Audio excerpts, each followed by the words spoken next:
でよ。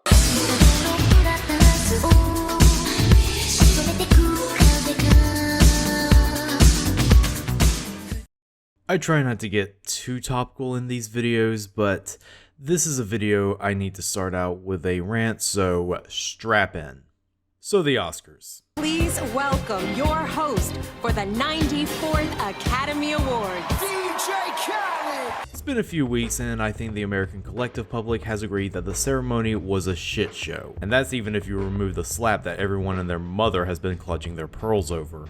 Leading up to the ceremony, there was a lot of talk about how the Oscars was gonna try and reinvent itself as this trendier, more exciting Oscars to bring in the Instagram and influencer crowd of Gen Z. Basically trying to turn the Oscars into a classier MTV Movie Awards. And one of the ways they tried to do this was to shorten the runtime by having the Oscars for short films, editing, and film score be awarded off the air during the pre-show. It showed a complete disrespect for the basic tenets of movie making, all in favor of trying to make the ceremony not last until midnight, which it kind of failed there. But there's one award the Academy has always shown their barely concealed contempt towards, and yet they decided to air it live. And boy, this year they made their disdain known. Because animated films make up some of our most formative movie experiences as kids. So many kids watch these movies over and over and over and over and over and over and over. The Best Animated Feature Oscar has always been a joke ever since it was first awarded to Shrek of all movies, and the fact that it was created solely to make sure that they didn't have another Beauty and the Beast situation on their hands. But 20 years later, it's really become more of a ceremonial awarding to whatever Disney movie came out that year. Not always, but definitely most of the time. This is mostly because of the open secret that the Academy voters don't actually watch all the nominations in the category and just go for the ones that their kids seem to like the most, which in turn leads to a perception that animated films are for the kids and the quote-unquote kids at heart. And I know we have been dealing with that song and dance for eons now. Animated film in America is stuck in a forever rut because the powers that be can't see past their narrow perception of animated film. If they just look beyond that, they could see that animation is the preferred medium for many creators who definitely don't make content for children. Creators like Yoshiaki Kawajiri, for instance. And while the content of these films have gotten him labeled as a schlockmeister by detractors and fans alike, I believe that the style he and his team of Madhouse animators help elevate his movies to a higher art form. You don't get this kind of anime anymore, especially in his unique grown-ass adult style. But I can understand why some people might find Kawajiri's work to be inaccessible, what with its content and all. Don't let it cross your mind that I wouldn't mind raping a dead girl. But if you did want to broaden someone's horizons with his dark materials, you really can't go wrong with this film. Our story begins with an epic clash between hero Genichiro and villain Levi Ra. Tragically though, Genichiro falls and Levi Ra, who has allowed himself to be possessed by the powers of hell, summons forth demons into the Shinjuku district of Tokyo, utterly destroying it and turning it into a fiend-infested slum. This is an event that will later be known as the Demon Quake. それまでに俺がお前たちを迎え入れるにふさわしい地獄をこの地上に築き上げてやる。楽しみに待つのだ。 10 years later, the literal president of the world is attacked by Levi Ra as a means to keep his old sensei Agni Lai occupied with saving him, thus giving him time to amass power and complete what he started a decade ago on a global scale. However, what Levi Ra didn't count on was Genichiro having a son, a punk kid with a heart of gold named Kyoya Izayoi, who has inherited all of his father's talents and abilities and thankfully is just now awakening them. お前には父をもしのぐ年俸の素質があるやもしれん。そうかい。なかなか見る目があるぜ、じいさん。Izayoi doesn't think too much about this new information that the old man relays to him, but after the president's daughter, Sayaka Rama, tracks him down and makes an impassioned plea for her father's life, Izayoi relents and the two crazy kids soon make their way into the bowels of the Demon City of Shinjuku. We have a title! Yes. We have a title, yes! Deadly enemies as well as friendly allies await the two on their journey, but they only have 3 days to find and kill Levi Ra before Agni Lai's power runs out and the president is killed, thus completing the Dark Wizard's evil ritual and ensuring the entire Earth becomes one big Shinjuku.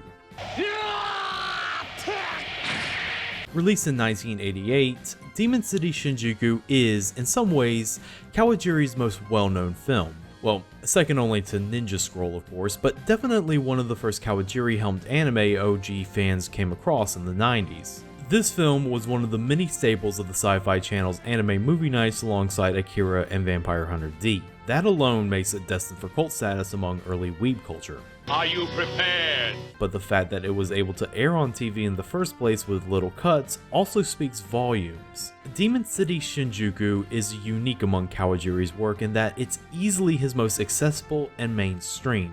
Oh, there's plenty of violence to be had, don't get me wrong. But as far as sexual content goes, the nudity only goes so far as to have a few errant nipples, and the obligatory sexual violence scene is immediately cut short after the first bra strap is exposed.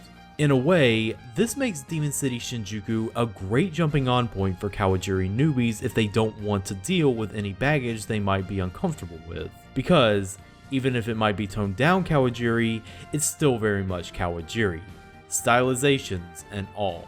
But is there substance within that style? Demon City Shinjuku might be the ideal first impression to a legendary anime director, but that only works if it's a good first impression.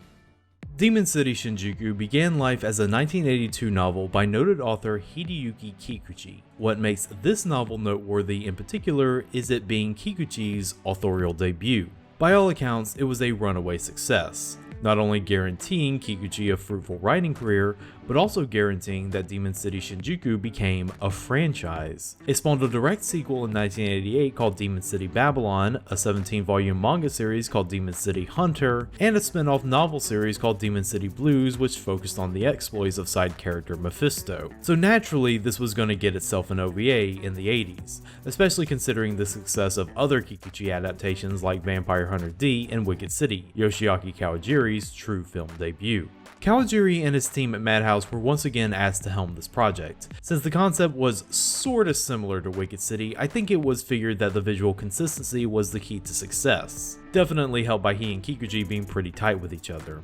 But it's more important to know where exactly the OVA industry was at this time. While OVAs were still a lucrative business, by 1986 there were clear signs of stagnation. The glut of OVAs produced that year, most of which were of questionable quality, had begun the process of the supply outstripping the demand. You make a fine cup of coffee. This was caught early by major producers and, not wanting to kill the golden goose, decided to rethink the strategy. It was decided that OVA projects would operate on a more quality over quantity basis. Fewer projects would be greenlit, but the ones that did get the go-ahead would be given bigger budgets to ensure a quality project. This realignment strategy is why landmark late OVA series like Gunbuster, Legend of the Galactic Heroes, and Pat Labor were even made. Demon City Shinjuku was also a product of this era of realignment. Production company Japan Home Video saw the hype that Wicked City was stirring up and decided to also give Kawajiri another, more similar project. But while Wicked City was obviously aimed at a more adult crowd with its hardcore violence and lurid sexuality, My, that's impressive, Grandpa. I've never seen one like it. Demon City Shinjuku was built for a broader audience, something Yoshiaki Kawajiri actually wanted to do. My main focus with this work was to create something anyone can enjoy. To do so, I removed all common bad traits of OVA such as convoluted stories or selfish preconception of the creators, thus purely focusing on entertainment. Filmmaking is a composite art, so I wanted for both this and the previous one, Wicked City, to have an organization where we could create elements such as art or music properly, and I think we achieved it for both. Between solidification of the rental business and the total sales hitting the ceiling, it becomes more and more difficult to create ambitious works. Still, I am willing to keep on making OVAs which have nothing to envy of theatrical films. Production on Demon City Shinjuku took around 2 years in production with a 130 million yen budget, about the same amount of money reserved for theatrical features. It was a gamble that paid off for Kawajiri and the producers at Japan Home Video, as not only were sales good for home video, but there was also a huge demand for theatrical runs and TV broadcasts as it was a Kawajiri feature that could easily be edited for content. Some accounts have even said that this was one of the anime that really stirred up interest overseas with other home video companies hoping to license it for their own customer base. And getting back to the Oscars, I've heard rumors that Demon City Shinjuku was sent in to be the nominee for Best Foreign Film Award. Obviously, nothing came of it. If you think the Academy disrespects animation, imagine how they feel about a movie that's both animated and foreign. So yeah, Kawajiri went mainstream and was a complete success. Is that success reflected in the final product?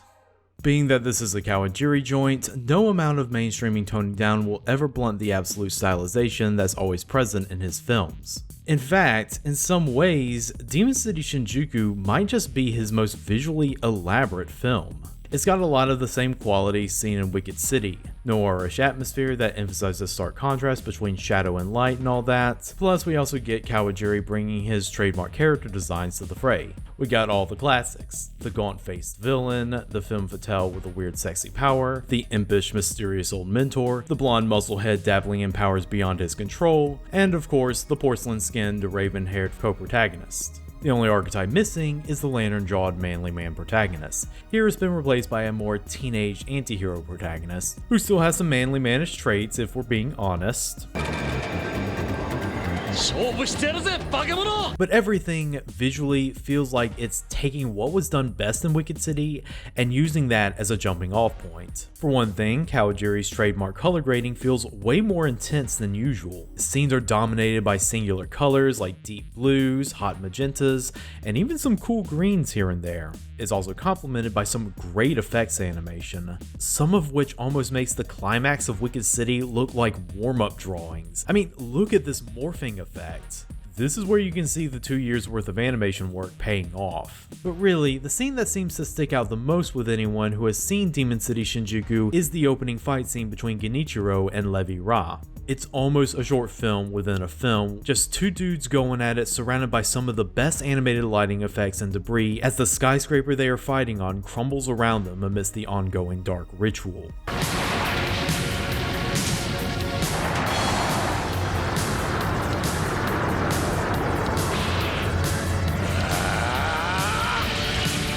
This was the scene Kawajiri himself did most of the work on, and you can tell. Scenes like this is what the man lives for.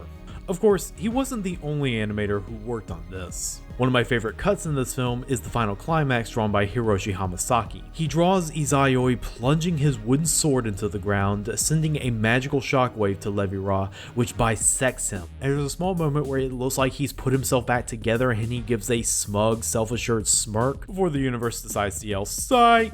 For splitting headaches, take Anacin. It's not a complete improvement all the way through. I definitely think Kazuo Oga's backgrounds were a lot more atmospheric and befitting of the horror atmosphere in Wicked City. Art director Yuji Ikeda does a well enough job here, but it definitely feels par for the course for anime of this genre. You've seen one ruined cityscape in 80s anime, you've seen them all. Voice acting is done quite well with good casting all around. HIDEYUKI Hori, who's mostly known for playing antagonistic baritone voice characters, does a great job playing Izayoi, playing him as a young, rough around the edges reluctant hero with a not so hidden heart of gold, which admittedly isn't too unfamiliar territory.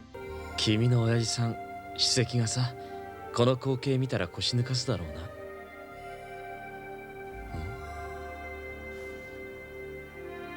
The late HIROMI TSURU played Sayaka Rama beautifully, effortlessly selling her as a soft-spoken, all-loving pillar of femininity with an obvious maternal streak, but never betraying the silk hiding the steel nature of her character considering how much she shares Izayoi's courage in staring danger directly in the face. 恐ろしいところということは知っています。でも勇気を出せば。 But the standout role to me is YUSAKU YARA as the mysterious Mephisto. With his syrupy baritone that reeks of mystery and confidence, it's little wonder Mephisto became the series' ensemble dark horse. 化け物退治に来たのかこの町に。何やら昨日あたりから町の様子が騒がしい。近いうちに何か起こるな。 It's a performance that really comes alive when Mephisto is facing off against a sexy female shapeshifter with acid saliva and he's treating it like foreplay, thus creating what I consider to be the horniest scene 80s anime has to offer. And that's saying something. 硫酸か。もう少しムードが欲しいがね。 There's plenty of good voices to go around this anime. I'm not even getting into how Levi Ra is voiced by Kiyoshi Kobayashi, Daisuke Jigen himself.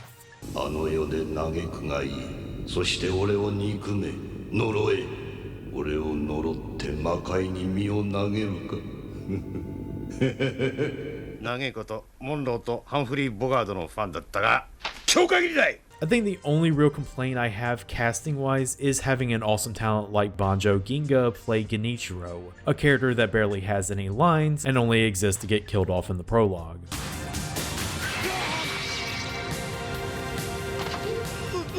I would also not be doing my due diligence as an anime historian by not mentioning the dub, which anecdotally appeared to be quite infamous back in the day. Don't know why, because it seems pretty typical of what you would hear courtesy of those limeys from manga entertainment. I guess it was just people's first exposure to that kind of dub, which of course comes off way more cartoony than is needed for this type of narrative. And now maybe you'd like to think again.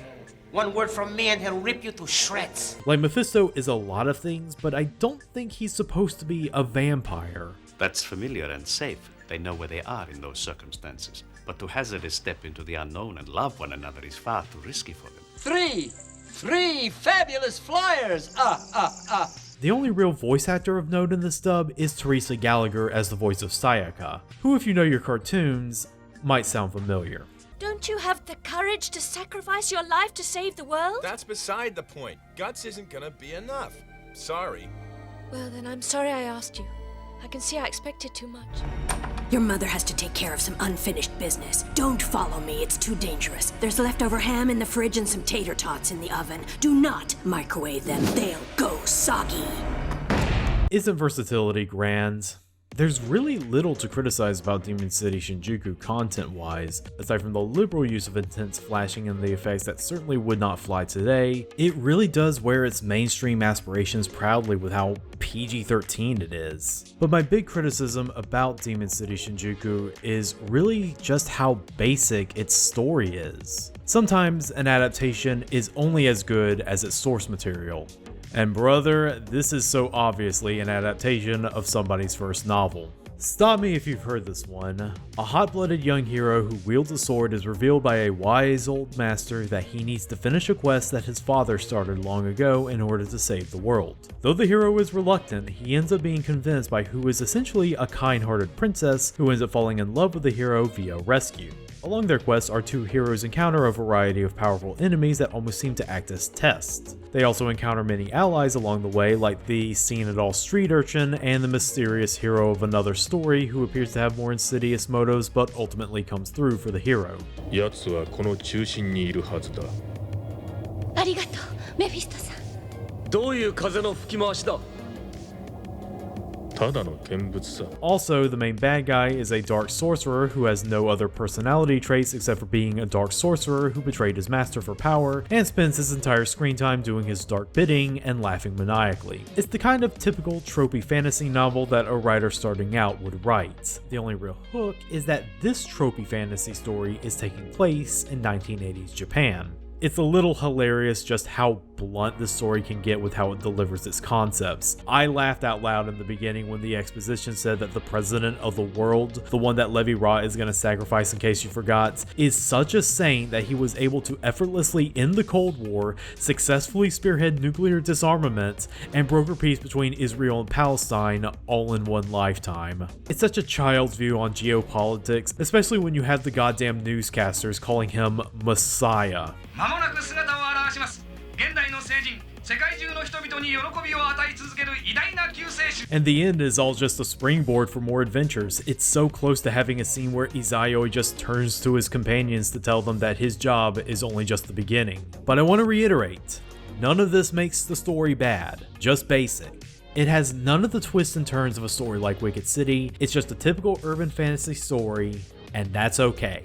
In fact, that element may have worked in its favor. Not only does it make the most accessible Kawajiri movie even more accessible, it also may have gotten people on board with anime who had otherwise never seen an anime. What better way to get people to buy into an art form than to show them a story they are familiar with in said art form? And hey, it's not like Kawajiri isn't doing a complete one-to-one of the written word. He's using his resources to make some of the best damn fighting set pieces as well as some genuine chuckle-worthy moments for levity.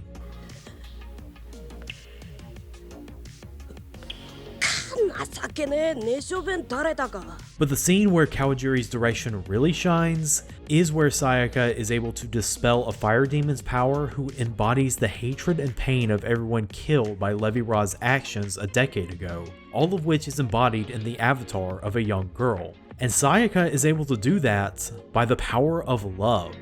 ママとはぐれた子もそこにいるわね。あなたのママを探しに行きましょう。ママのこと愛してるでしょ。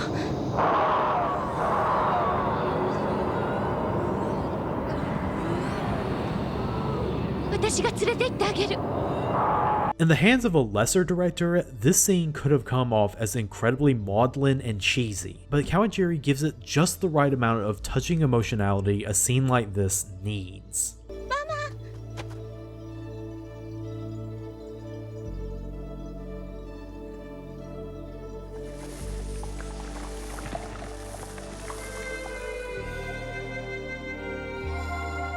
It's scenes like this why I don't really want to call Kawajiri a schlockmeister. He is a director who was born and molded by the animation medium and knows how to use it to create scenes with a lot of action, drama, and tension. The point is that Demon City Shinjuku is evidence that you gotta respect Kawajiri-sama. Even at his most tamed and vying for mainstream appeal, he never loses the aspects of what makes his anime so good. The style is kept and the edge is never lost. The animation medium may never get the true awards of recognition from the bigwigs, but who cares? Isn't the fact that this anime exists proof enough that animation can just be more than the musicals that Disney puts out every year? If people can't recognize that, that's their loss.